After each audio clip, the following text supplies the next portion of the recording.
Hey, everybody. It's your friend James Shaw. Thanks for being here. Happy to have you. We're going to do what we always do, which is talk to amazing people who are doing amazing things so that you can apply them as well and be amazing. And we're going to do that today. One of my best friends in all the land, Jessica Starr, with us today. Hi, Jess. How you doing?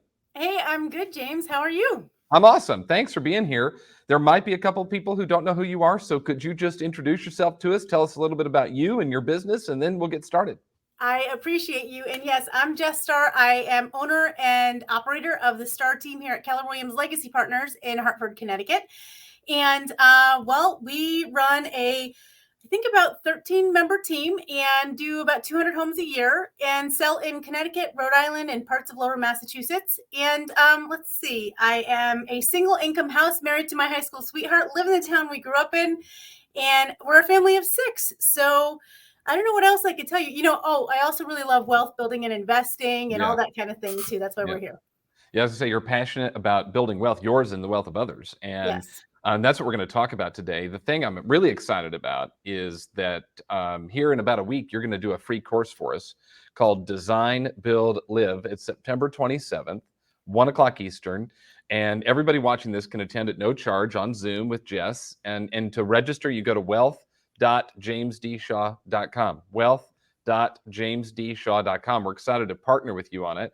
Will you tell people a little bit about what we'll cover in the class, and then we're going to talk a little bit about your wealth building journey? Yeah, I'd love to. So I created this class along with my partner Doug here on our team and Steve because we saw a need and we thought what we could do is really get people excited about investing in real estate. And I didn't want to just do it for our immediate community. We wanted to help them, but we also wanted to help the real estate community and realtors because we have the opportunity to invest and build our own wealth, number one. And then it's our job to teach people within our own communities and our clients to do the same so that they can create the life that they want for their families and the legacies they deserve. So really, this course is going to go into a lot of different things. We're going to use case studies and a lot of examples of stuff that we've done personally so that you can decide what kind of investor do I want to be? Do I want to be a long-term hold investor? Do I want to be a flipper? Do I want to work on Airbnbs? And what's the goal of my investment strategy? Do I just want to do it for the ego of it and say, hey, I'm an investor? Or do I want to net a certain amount of money a month? Do I want to grow my net worth? What's the end goal? So we're going to come up with all of that. We also, in the course, the full course, we have calculators and everything so you can determine, once you know what type of investor you want to be, your return on investments, your ROIs and your cap rates. And we go through first what type of investor you want to be. We give you the whys and hows of and the pros and cons of each of those classes, and then go through why you may want to think about doing something else. We also get into creative financing on how to get this done because most people, that's their biggest question. Hey, I have no idea where to start. I don't think I can be an investor. We don't have the cash for it. We might not have the time for it. So we want to talk about all of those things, and we have a solution for every single one of them within this course. So we basically pulled back the covers and said, look, here is the 101 version of how to become a real estate investor. But I promise you, people that are seasoned investors are going to get a lot from this, even from the informational session. I like it. So wealth.jamesdshaw.com to sign up for the free session, September 27th. It's going to be great. You said something that I think is really smart. I mean, you say a lot of things are smart, but the thing that stood out to me in what you just walked us through is it sounds like that building net worth and becoming an investor is a mindset first and then kind of action second. Would you agree with Yes. that? And could you talk a little bit about, developing first that investor mindset? Yeah, totally. So you have to wake up every day and kind of think that you're an investor. You have to wake up and want to see opportunity everywhere you are. So if you can't do that, if you don't know enough to do that, and if you're scared, this is a course for you. Because, a lot of times we don't want to take that first step. And I know I was scared. I bought my first house when I was 25, my second at 27. And my original plan was to buy one property per kid. We have four now, and have it when they were born so that it could be almost paid off or through a majority of it by the time they went to college. So that was basically our idea of a college fund.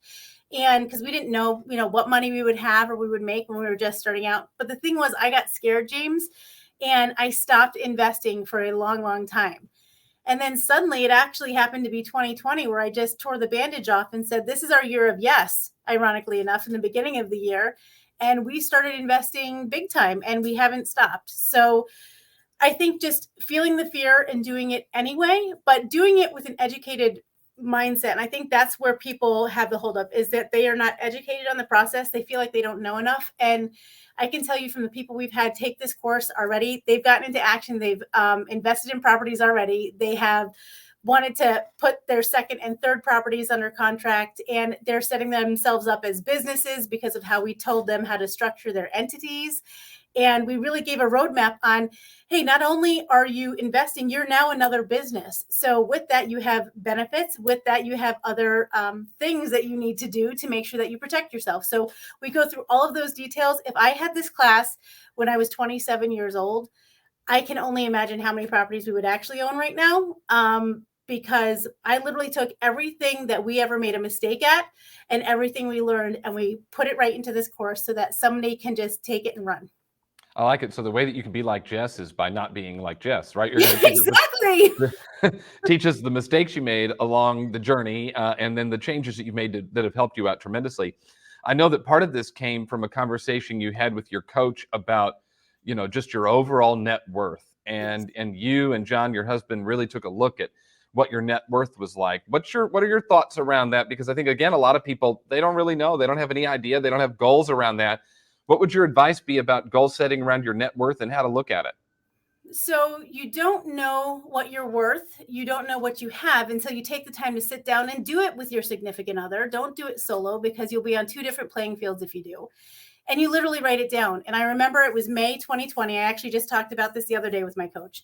And we sat down and we wrote everything we had down, from balances in life insurance policies, stocks, investments, houses, you name it. It could be a collection, it could be jewelry. And I even had things appraised, so I knew what they cost as well and what they were worth, and insured so that we knew we were taking care of things. So once we had that all on paper, we were like, oh my God, we didn't realize that we were net worth millionaires, right? We were, and it actually was a little higher than just millionaires.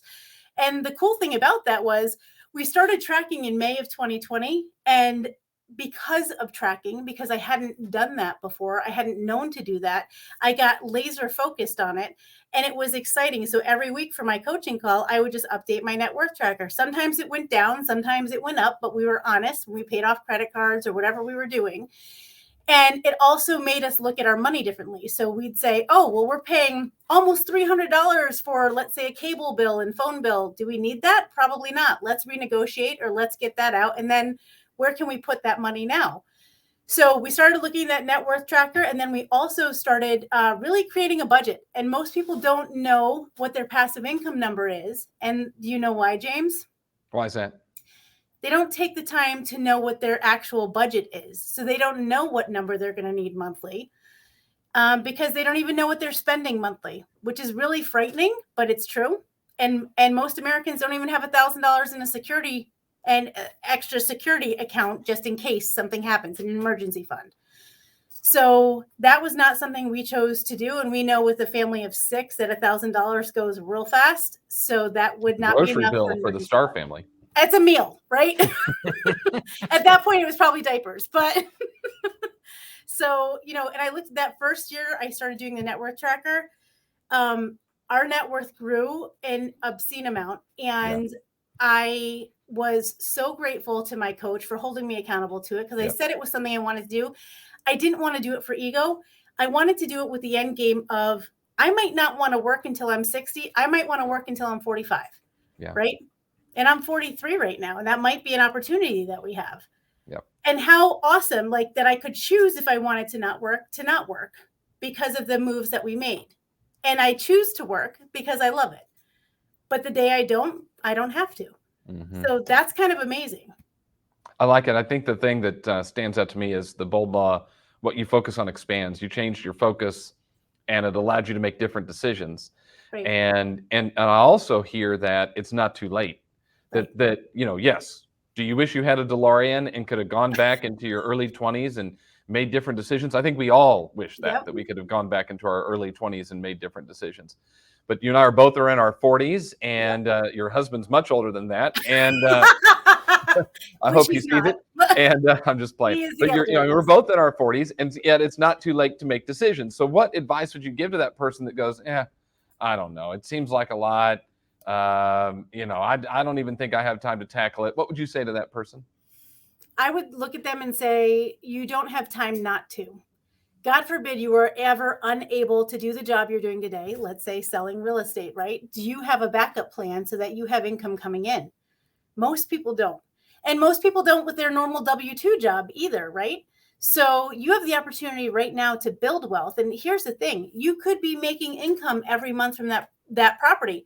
Well, maybe you say to yourself, I don't need that income. I do great. Well, awesome. Then just put it in a bank account. You don't need it. Let it sit there. When it collects to a certain number, then go buy another one. Let it just sit there. That's what I did. I didn't need it. I let it sit there. But then I used it to go buy other properties, right? I used it to go make memories with my family when I needed it, or I used it to do repairs and upgrades on the property that then I also used to write off on my taxes to keep more in my pocket. In the end, with wealth building, it's not about how much money you make, it's always about how much money you keep. And this class will teach you how to keep the most, it will teach you how to make the most, and it will also encourage you to make lifestyle changes that will benefit your family and inspire your community and your clients so that you teach courses like this to them, because it's being very selfish of you not to teach your community to do the same thing. You could be changing the trajectory of somebody's family history by getting them to build a legacy through real estate. Yeah, when you understand how to build wealth through real estate, not only does it help you, but it helps you close more deals and create more wealth inside of your database. I Yes. will tell you that, I mean, the times we've hung out, I've learned so much from you just in short conversations about little changes we could make in our own, the way we're running our family to Yep. improve our wealth building too. What about the person who is paycheck to paycheck, commission check to commission check, and they're going, Jess, I don't even know how I'd start. What piece of advice would you give that person? So I think that's where a lot of people are, to be fair, James. And you know what? Somebody in their life probably always started there. So you're not alone. That's what I would say first. Second thing, what you need to do is work on the budget exercise before anything else. And you probably don't want to. It's just like most people don't want to step on the scale, right? Because we don't really want to see what's going on. But you can't know where you're going unless you know where you are. So you need to start by knowing where you actually are. Are you making enough money right now that covers your existing bills? And when you see your bills, the favorite exercise I love doing, I have my team do it often. I do it probably once a quarter, is I go through, and our coaching company Maps had taught us to do this actually at the end of 2019. It's amazing they had this foresight. They had us look at 3 months worth of every bank statement we had for business and 3 months worth of every bank statement we had for business. I chose to also do it personally too. And now I do that both for business and personal to see what we can cut. So I tell that person that's living paycheck to paycheck, why don't you go ahead and see how many services you pay for that are streaming? Why don't you see how many subscription services you're paying for that you likely don't need or don't use, and be really honest about it? Because you're not hurting anybody other than yourself. Do you need YouTube streaming and Spotify music? Because, I don't have any streaming services, and I get by just fine listening to a few commercials. But then again, we're also able to go buy more houses and go on amazing trips with friends we love. So we made sacrifices in some ways to have bigger rewards later. Be willing to make the sacrifice now to have the reward later. You go on trips with friends you love, and us too, which is great. Uh, We were those friends. that's right. Okay, two things in that. One, the budget exercise, or the kind of credit card and bank statement exercise. When the pandemic rolled around, Terry and I did that, because I Mhm. went from doing bold every day to not having a job, right? We weren't getting on airplanes and going out and Yeah. doing bolds all the time. And thank goodness I was not living paycheck to paycheck, but I also didn't know when I was going to get paid next. Yes. Just like you, if you don't sell a house, you don't get paid. And if I wasn't in a bold room with people, I wasn't getting paid. So, Right. so we went and looked at it right away. And here's what was crazy about that. Now we did a year's worth. I guess I'm an Mhm. overachiever. three Yes. months would be fine, because what you'll find is most of the statements look the same anyway. Mhm. You tend to spend money on the same things every month, and there might be small variations. So a quarter would work, 3 months would work. We did a year. And I went through it. By the way, Jess, it took like 20 minutes. It was Yep. not a long time. It took more time to print out the statements than it did Yes. to go through line Yeah. by line with them.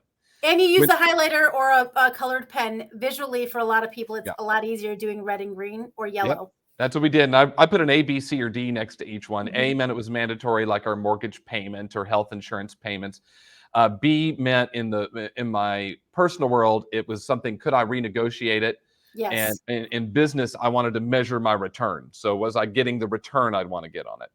C was what I called privilege, which is just stuff that we had to have. You Yep. give, streaming services an example of that. And then D was, I don't even know what this is. Like you look at this and go, why are we being hit with this charge every month? That was Mhm. how we did it.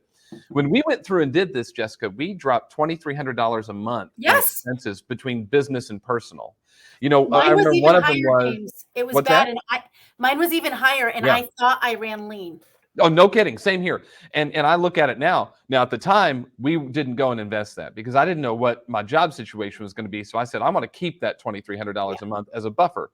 But as I reflect on it now, again, I wish I had a DeLorean. We should have gone back and bought something because that's 2 mortgage payments, quite frankly. $2,300 a month, I could buy 2 or 3 homes in the area that I live in that would be income producing properties. So it's just a reminder that the money is there. You've got to go do the work. One of the things we had was a membership to the spa here in town so we could use their pool. But Yeah. Jessica, we have a pool. Like there's a pool in our That's why I'm backyard.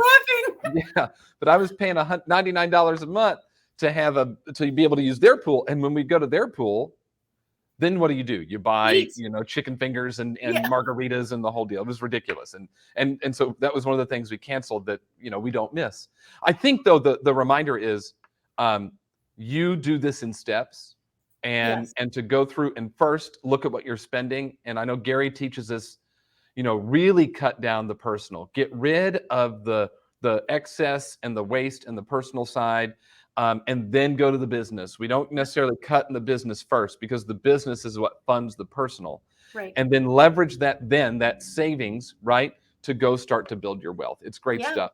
It's you Okay. say this, James, and I'm laughing because when we did the exercise, I Mhm. literally looked at my husband and I had tears in my eyes, and he goes, "What?" I go, "We have put off our dreams of having a beach house. We've made offers, but we haven't made it happen Yep. for years. Yep. And we've been spending more than that mortgage payment every month." Yep. And he's like, "What?" So 2020, we bought a single family investment house, and then we bought my waterfront beach house in Rhode Island. Yeah. Which we need to come visit and see. And now you got a place Yes. down here by us, which is great. The bottom line is the opportunity is there, but we've got to change our perspective. And you're going to cover some ways we can do that. September 27th, 1 p.m. Design, build, live. It's free. This class is free. You're going to tell us about another thing that you're doing that people can enroll in too. But the class on the 27th, no charge. And Jess, if they go and just take that, they're going to learn things that are going to help them moving forward to build their Oh, wealth. yeah. Thanks for joining us. I appreciate you so much. You are the best, and thanks for being so passionate about building people's wealth. Well, I'm so grateful to you, and we can't wait to teach this with you and inspire other people to make the changes they deserve to make in their lives. I hope they take just a few nuggets and implement it, and they will change their whole trajectory. No doubt. Jessica, thank you. We'll see you the 27th. Have a good one, everybody. Bye.